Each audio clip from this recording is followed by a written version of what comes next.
Now we come to the book of the 11s. Sutta 11.6. The Buddha said, monks, if any monk abuses and reviles, rails at the Aryans who are his fellows in the holy life, it is utterly impossible, it is unavoidable, that he should not come to one or other of 11 disasters. What 11? He fails to attain the unattained. 2. From what he has attained he falls away. 3. True Dhamma is not made clear for him. 4. He is conceited about true Dhammas. 5. He follows the holy life without delight. 6. He commits some foul offense. 7. He gives up the training and falls back to the low life. That means the life as a layman. 8. He falls into some grievous sickness. 9. He goes out of his mind with distraction. 10. He makes an end with mind confused. That means he dies with mind confused. 11. When body breaks up beyond death, he rises up again in the waste, the ill-born, the downfall in hell. Monks, if any monk abuses and reviles, rails at the Aryans who are his fellows in the holy life, it is utterly impossible, it is unavoidable, that he should not come to one or other of these 11 disasters. So here, that's the end of the sutta. So here the Buddha is saying, if we abuse holy men and Aryan, here he's talking about monks. If monks abuse other holy monks, then they can suffer one of these 11 disasters. Number 1, he fails to attain the unattained. That means what holy stage, Aryan stage, he has not attained, you will fail to get it. Number 2, what he has attained, he falls away. For example, if he has attained concentration, and then he gets angry with some holy monks, then he might lose his concentration, just like Devadatta. Devadatta, at one time, he attained all the 8 jhanas, so that he had psychic power.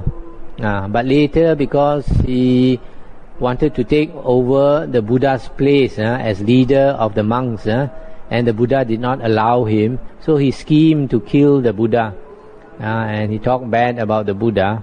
So all the psychic power that he had attained all fell away. He lost all his psychic power. Number 3, true Dhamma is not made clear for him. He is not able to see the true Dhamma. Or he is conceited about true Dhammas. He is swollen-headed because he knows a bit of Dhamma. Number 5, he does not delight in the holy life. That means he wears the robe, he is not happy. Or number 6, he commits some foul offense. He breaks some precepts, some heavy precepts. Or number 7, he gives up the training as a monk and he goes back to the lay life. Or number 8, he becomes sick, grievously sick, just like Devadatta. After trying to kill the Buddha, later he became grievously ill, and then he felt sorry for what he did. And then when he wanted to come and apologize to the Buddha, it was too late. It's too late. He died before he could see the Buddha. Then number 9, he might go out of his mind with distraction. That means his mind is very restless, very scattered because of talking bad about holy men. So he's very his mind is very scattered. Number 10, he dies with mind confused. When he's about to die, his mind is very confused. Then number 11, after he has died, he might be reborn in hell because of reviling holy men. Now, Sutta 11.7. Whenever Ananda came to see the Exalted One, paid homage to the Exalted One and sat down to one side. Then he asked the Buddha, he said, "Please, sir, may it be that a monk's winning of concentration is of such a sort that in earth he is unperceptive of earth, in water unperceptive of water, in fire unperceptive of fire, in air unperceptive of air, in the realm of unbounded space unperceptive of it, in the realm of unbounded consciousness, unperceptive of it. In the realm of nothingness, unperceptive of it. In the realm of neither perception nor non-perception, also unperceptive of it. That in this world he is unaware of this, unperceptive of this world. In the world beyond he is unperceptive of the world beyond. That whatsoever is seen, heard, sensed, cognized, attained, sought after, thought over by mind, of all that he is unperceptive, and yet he perceives. And the Buddha said, it may be so, Ananda. A monk's winning of concentration may be of such a sort that in earth he is unperceptive of earth, etc., etc.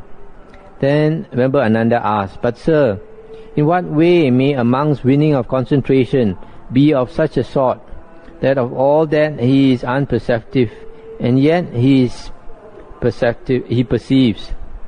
And then the Buddha said, herein, Ananda, a monk is conscious thus.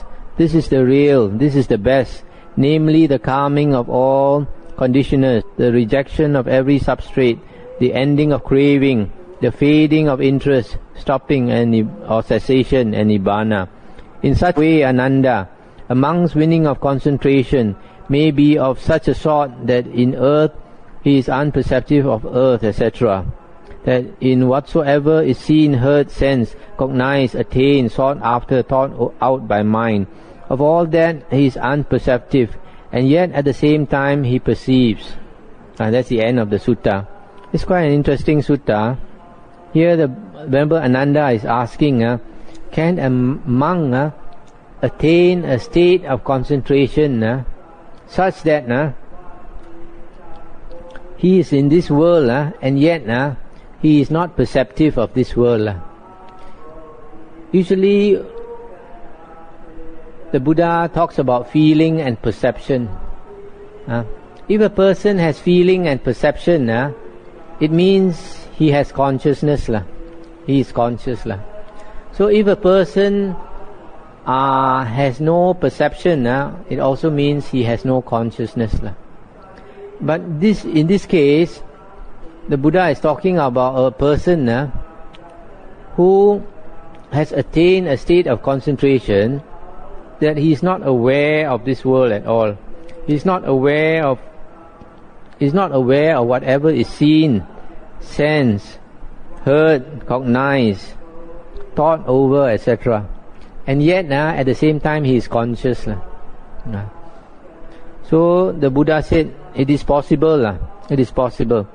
And he can attain this stage when he calms down all his conditioners and he is disenchanted with everything in this world and he attains cessation.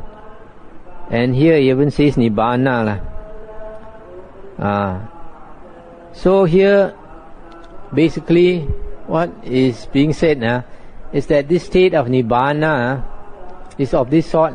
If a person attains nibbana, the six consciousness will stop working. Six consciousness will stop working. And yet there appears to be another type of consciousness, another type of consciousness where that person is not even aware of himself. So sometimes some monks say when a person attains nibbana, there is totally no consciousness and not any type of consciousness at all. But in certain suttas, like in the Kevada Sutta, in the Digha Nikaya, it is mentioned that in the state of nibbana, consciousness is boundless and luminous, all bright. And yet in that state there is no small, no big, no nama, no rupa.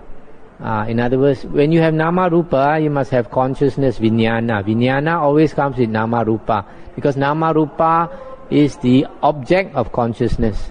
Mentality and materiality is always the object of consciousness.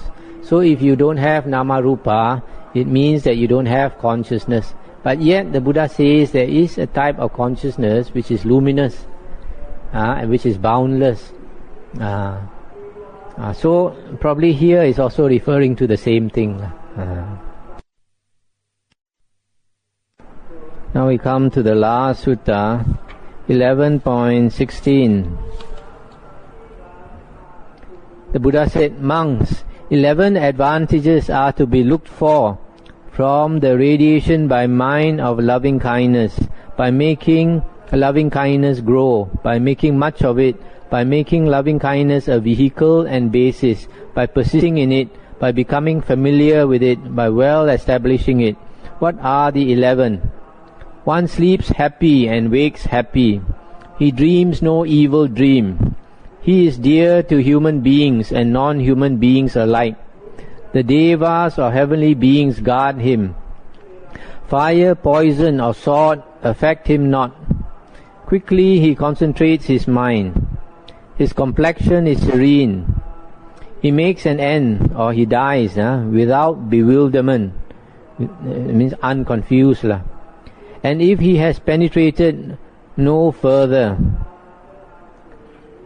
he reaches upon dying the Brahma world. These 11 advantages are to be looked for from the radiation by mind of loving kindness, by making loving kindness grow, by making much of it, by making loving kindness a vehicle and basis, by persisting in it, by becoming familiar with it, by well establishing it. That's the end of the sutta.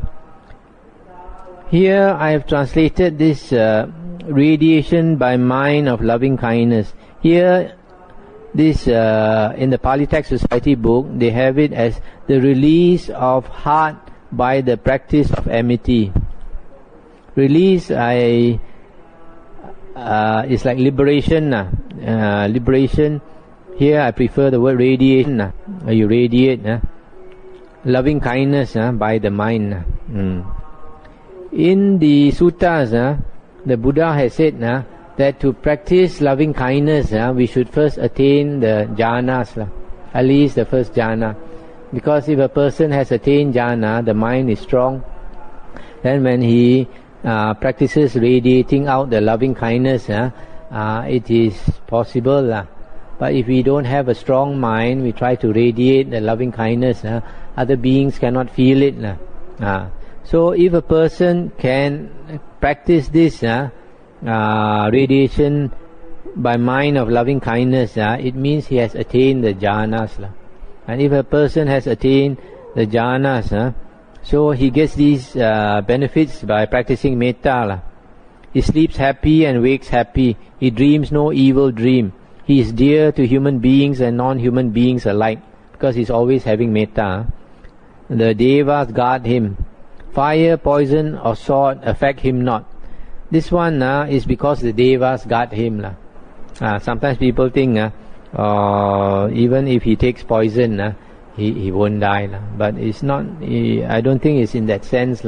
It's a sense that because he is protected by devas, that even if he were to maybe take some poison or anything, or fire or sword, anything might want to harm him, but the devas will protect him.